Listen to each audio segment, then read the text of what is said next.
Once upon a time, there was a poor widow who lived with her daughter. They lived simply in a hut on the outskirts of Baghdad. Their only possession was a goat whose milk she milked every day. Every morning after the morning prayer, the daughter milked the goat. Then, around noon, she went to town to sell it. The people of Baghdad loved milk so much that they could buy their daily necessities from the milk they sold. One night, King Harun ar-Rashid took Abu Nawas on a tour to see the condition of his people.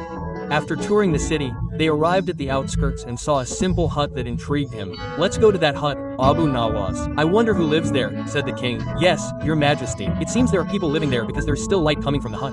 Quote, as they approached, they overheard a conversation between a mother and her daughter. The mother said anxiously, thinking about their fate tomorrow, "My daughter, our goats can't produce much milk anymore. Today you have milked very little. It won't be enough for the customers." Quote, hearing that, her grown daughter simply smiled and tried to reassure her mother. "Don't worry, Mom. Allah has guaranteed his servants sustenance. Today it's a little, but maybe tomorrow our goats will produce more."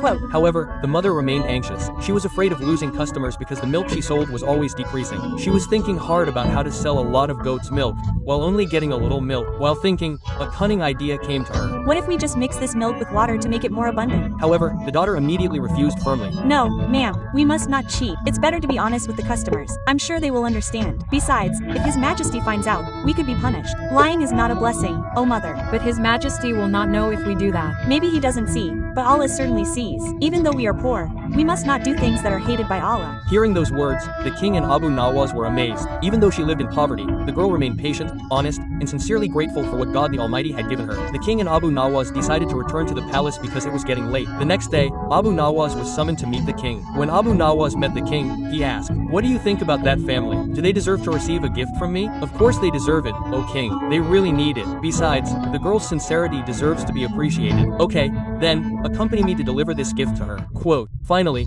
the mother and daughter milkmaids received gifts directly from the king. They were very happy, especially the mother, because the gifts really helped to fulfill their living needs. Yeah,